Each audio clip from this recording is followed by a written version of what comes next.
샬롬. 네, 오늘은 야고보서는 지푸라기 서신인가 라는 제목을 가지고 함께 나눠보도록 하겠습니다.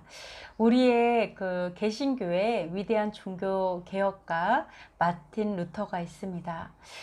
우리는 그가 위대한 많은 일을 했다는 것을 알고 있지만 역시 사람은 온전하지 않습니다.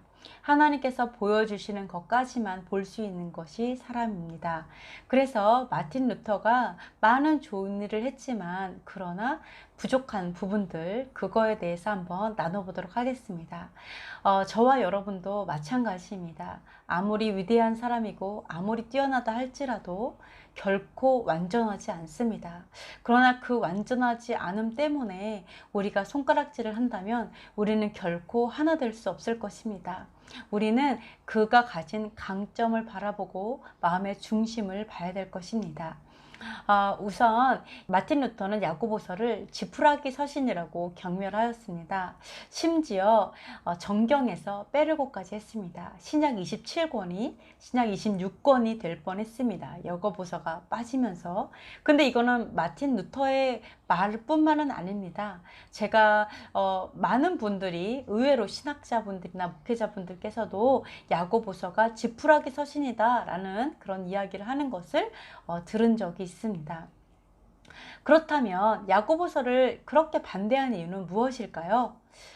루터가 종교개혁을 할 때 사실은 이신칭의라는 복음의 진수에서 출발하였습니다. 그때 당시에 굉장히 좀 유행했던 것이 면죄부를 판매했던 것이죠. 그래서 어떤 면죄부를 돈을 내고 그거를 사면은 죄가 사면된다, 뭐 이런 것도 사실은 믿음과 상관이 없는 어떤 행함에 기초한 거죠. 내가 돈을 내고 사는 것, 이런 것이었죠. 그러나 루터는 그런 행함에 있지 않다. 우리가 어떤 것을 예를 들어서 불교도 마찬가지죠. 1000배, 10,000배를 해갖고 절을 하면은 부처가 실눈을 뜨고 쳐다본다, 막 이런 거. 이런 게 다 행함이랑 연결되어 있는 거죠. 그런데 어떤 행함이 아니다, 믿음이다라는 그런 믿음을 가지고, 사실은 마음의 중심의 바로 구원을 받는 그 기준이라는 거죠. 그거를 가지고 교회를 개혁했습니다. 그게 사실 복음의 진수였죠. 그렇지만 이 이신칭이 이거를 좀 더 어떤 사전적 의미를 보게 되면 믿음으로 의롭다고 칭하여진다. 즉 죄인이 하나님을 믿으면 하나님으로부터 의롭다는 인정과 구원을 받게 됨을 이루는 말입니다. 즉 믿음으로 구원을 받는 것이다. 구원의 기준은 믿음이다 라고 이야기하는 것입니다.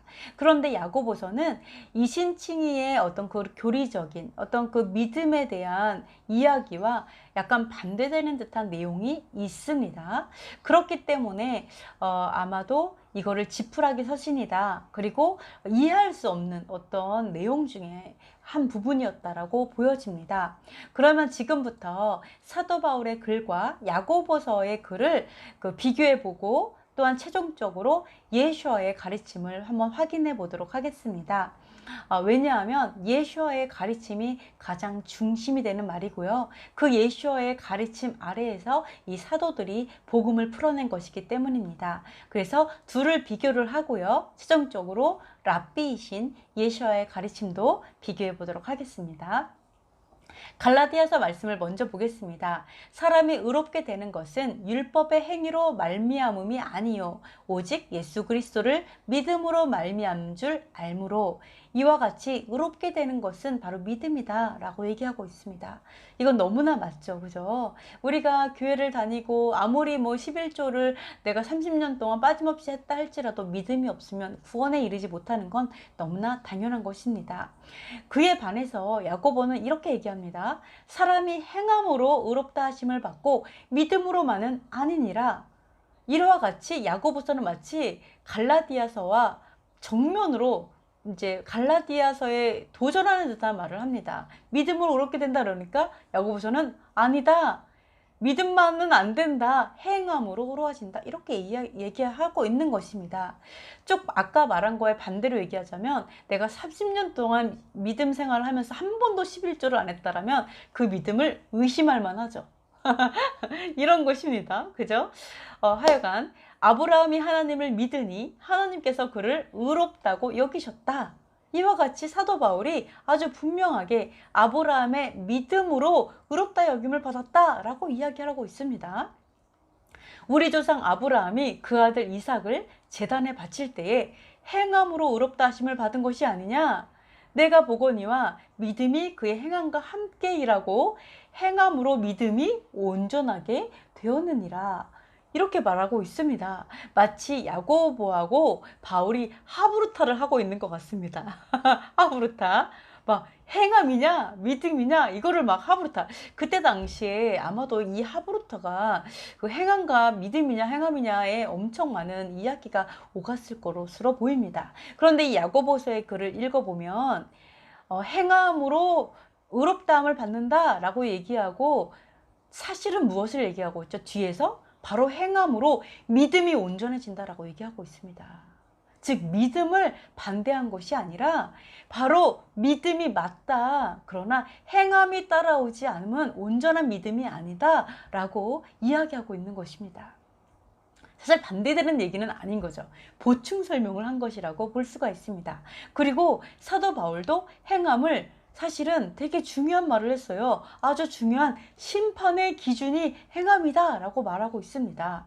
우리는 모두 그리스도의 심판대 앞에 나타나야 합니다. 그리하여 각 사람은 선한 일이든지 악한 일이든지 몸으로 행한 모든 일에 따라 마땅한 보응을 받아야 합니다. 이렇게 얘기하고 있습니다. 심판대 앞에 가는데 행함에 따라서 보응을 받는데요. 어떤 보응이요? 어떤 사람은 상을 받고 어떤 사람은 매를 맞겠죠. 어떤 사람은 영원한 불못에 들어가겠죠. 이게 무엇에 따라서요? 행함에 따라서. 이걸 누가 얘기했죠?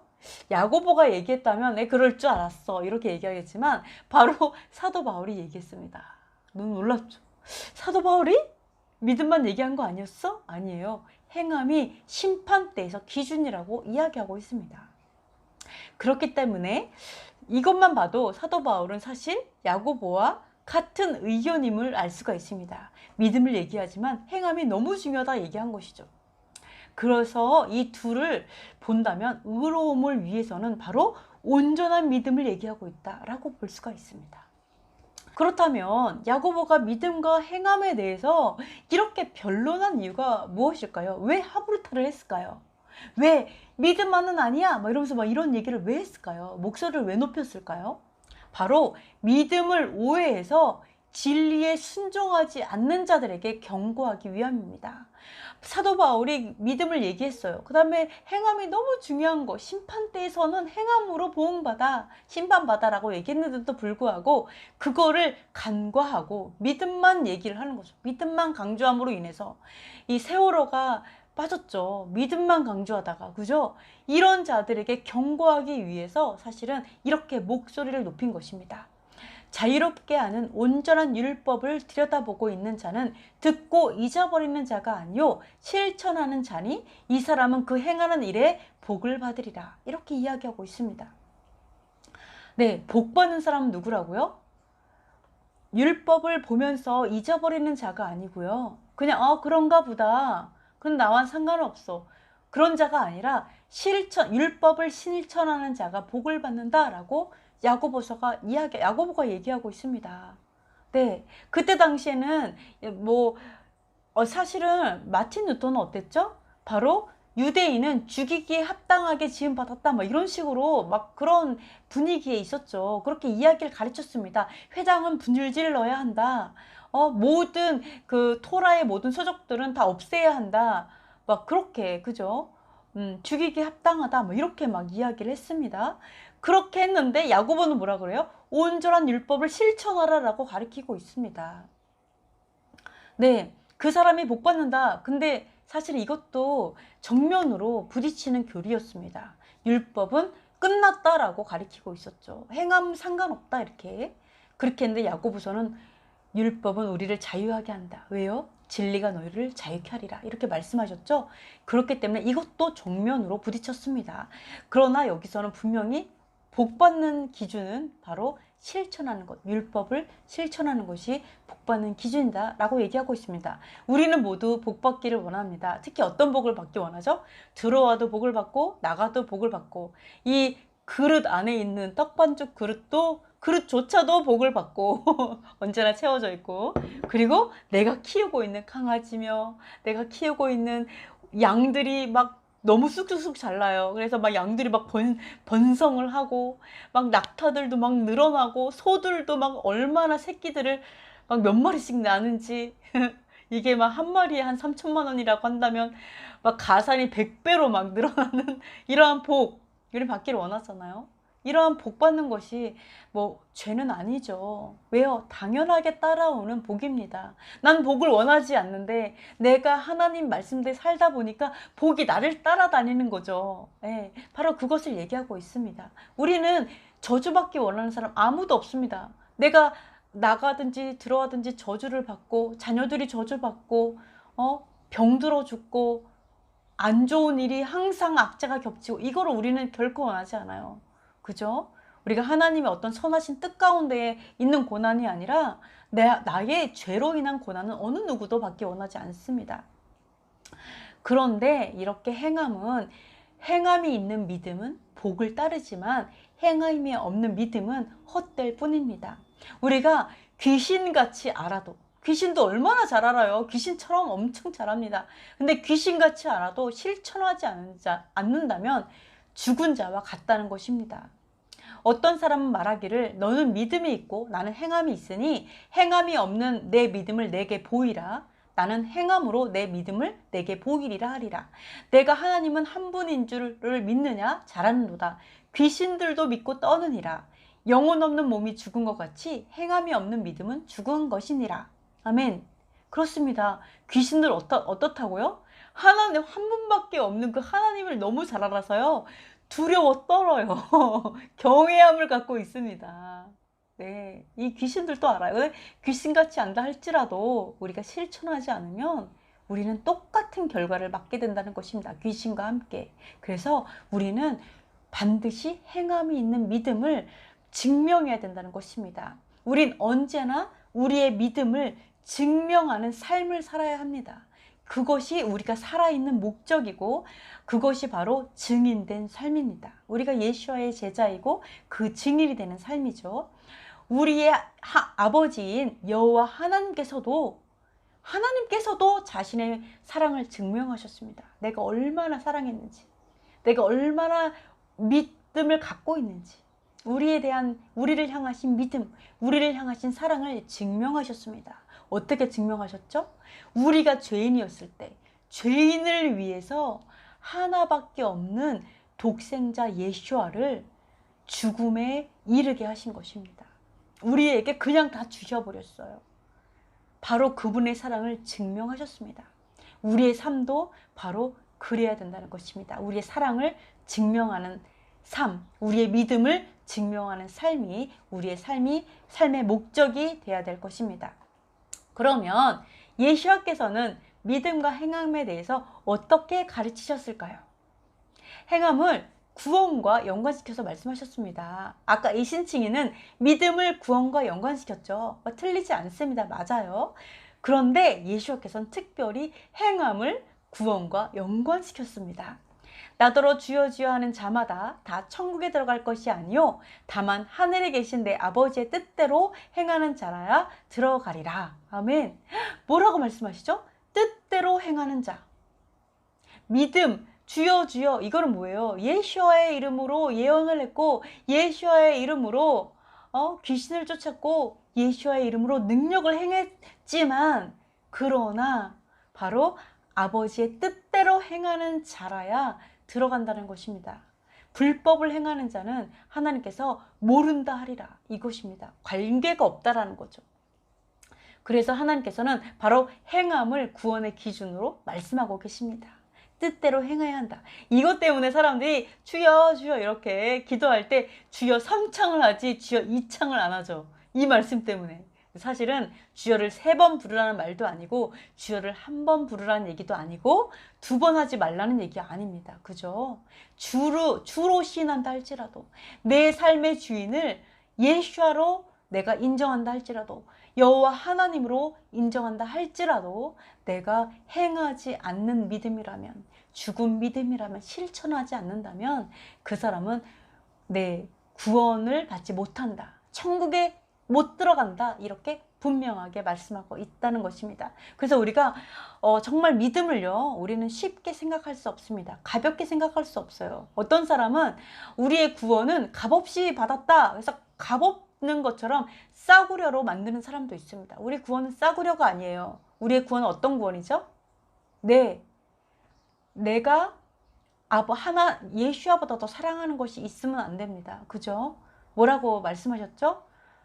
모든 것을 버릴 수 있는 사람, 예수야보다 더 사랑하는 자가 아내여도 안 되고, 남편이어도 안 되고, 부모나 자식이나 또는 전토나 집이나 땅이나 그 어떤 것도 예수와보다 더 사랑한다면 그 사람은 제자로 합당하지 않다라는 것입니다.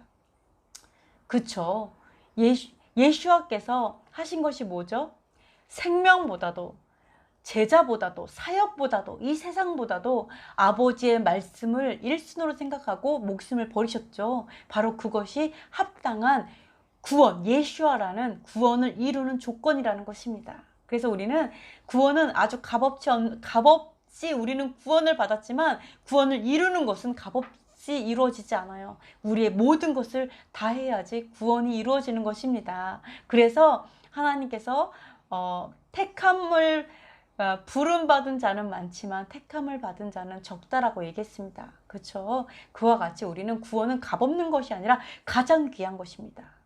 나의 모든 어떤 것보다도 가장 귀한 것이 구원이다. 가장 귀한 것이 예수와다. 바로 예수와의 이름이 구원이죠. 바로 구원은 가장 귀한 것이다. 가장 값어치 있다. 심지어 내 생명보다 값어치가 있다. 이것을 말씀하고 있는 것입니다. 듣고 행하지 아니하는 자는 흙 위에 집 지은 사람과 같아서 풍파에 부딪히면 집이 곧 무너져서 파괴됨이 심하다고 얘기하고 있습니다. 네, 행하는 자는 반석 위에 집을 졌죠. 네, 그래서 아무리 풍파가 와도 문제가 없습니다. 그러나 아래에 지으면, 그리고 마찬가지로 흙 위에 반석이 아니라 흙 위에 지면 당연히 쓸려 내려가죠. 그와 똑같다는 것은 그만큼 헛되다는 것입니다. 아무리 집을 예쁘게 졌고 높이 졌고 우아하고 아름답게 크게 정말 지었다 할지라도 흙 위에 있기 때문에 어려움과 고난이 닥쳤을 때는 반드시 무너질 수밖에 없다는 것입니다. 왜요? 실천하지 않았으니까. 행함이 없기 때문에 그 믿음은 견고하지 않다는 것입니다. 가짜라는 것이죠. 하나님께서는 분명하게 가짜를 가려내기 위해서 고난을 주십니다. 풍파를 주십니다. 또한 삭개오가 자기 소유의 절반을 가난한 자들에게 나눠주며 만일 속여 빼앗은 일이 있으면 네 갑절로, 네 배로 갚겠습니다 라고 자기가 행함을 결단했을 때 예수와께서 오늘 구원이 이 집에 이르렀다 라고 말씀하셨습니다. 메시아이신 예수와께서 이와 같이 행함을 보고서 행함을 결단했을 때 이렇게 구원을 이야기하신 것처럼 행함은 구원의 굉장히 중요한 기준이 됩니다. 그래서 우리가 믿음만 얘기할 수 없다는 것입니다. 바로 행함이 따르는 믿음을 얘기하고 있습니다.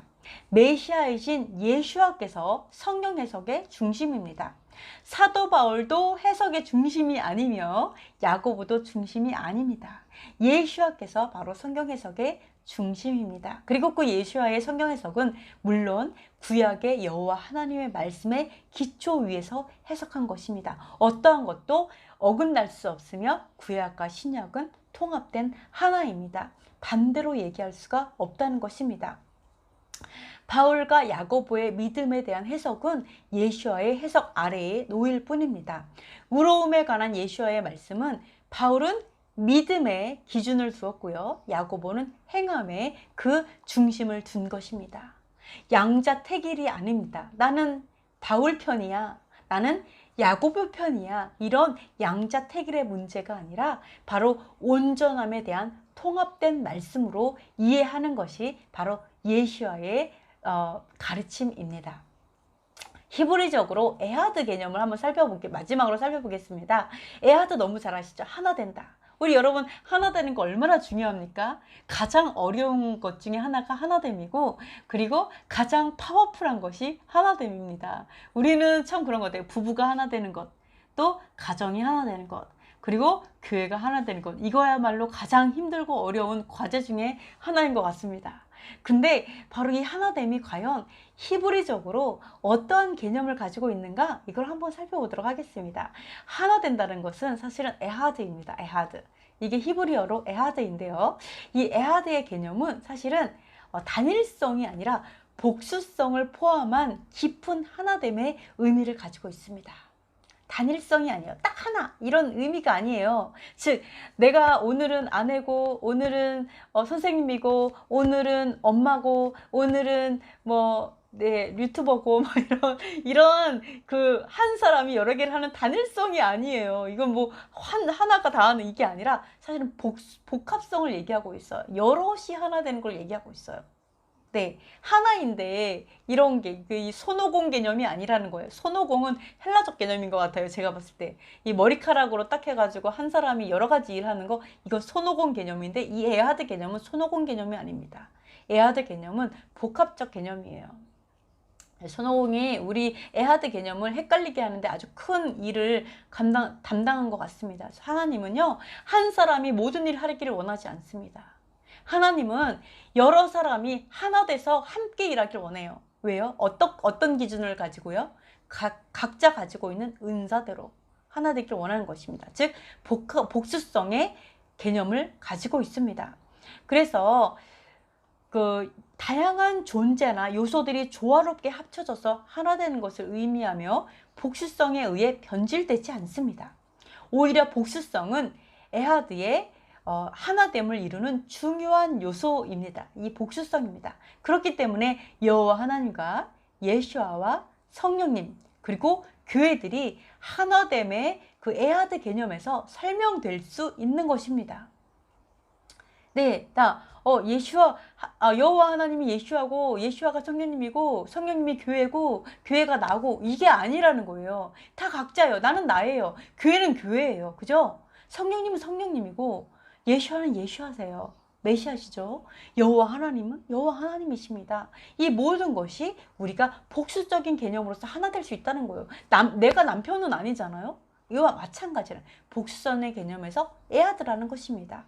이와 같이 하나님에 대한 에하드 개념뿐만 아니라 사람의 영혼과 육체도 사실은 통합적인 존재로 움직일 수 있다는 것입니다. 개별적 존재가 아니라 하나라는 개념이라는 것이죠. 또한 믿음과 행함도 이와 같이 통합적인 에하드 개념에서 이해할 수가 있습니다. 어떤 사람 믿음은 믿음, 행함은 행함 이렇게 믿음이 필요해. 근데 행함은 별개 이게 아니라는 것입니다. 항상 따라간다는 항상 함께 간다. 에하드처럼. 그렇죠? 왜요? 믿음은 영혼에 해당되죠. 행함은 육체에 해당되는 것 같죠. 그죠? 이와 같이 별개가 아니라는 거예요.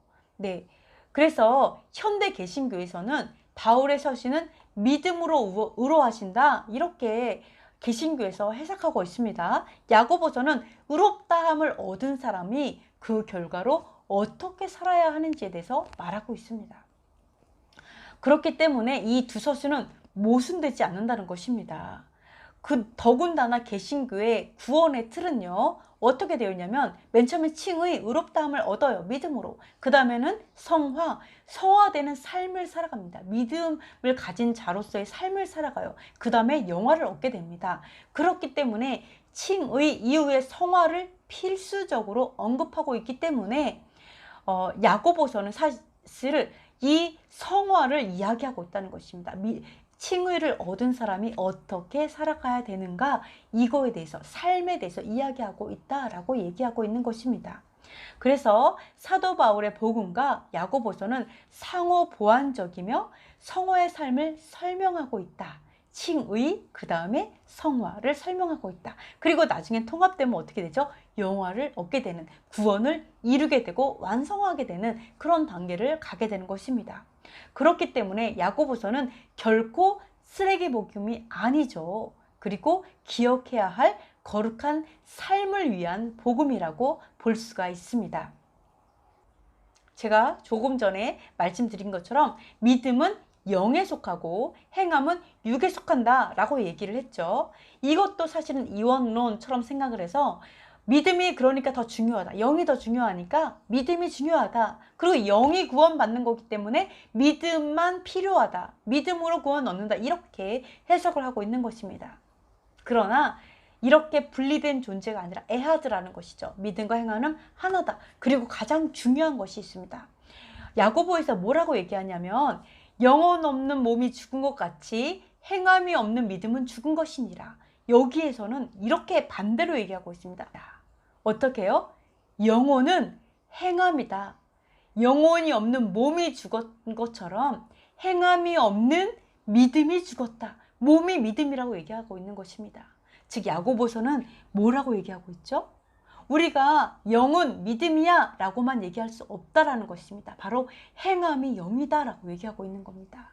사실은 믿는 자가 할 수 있는 것이 순종이죠.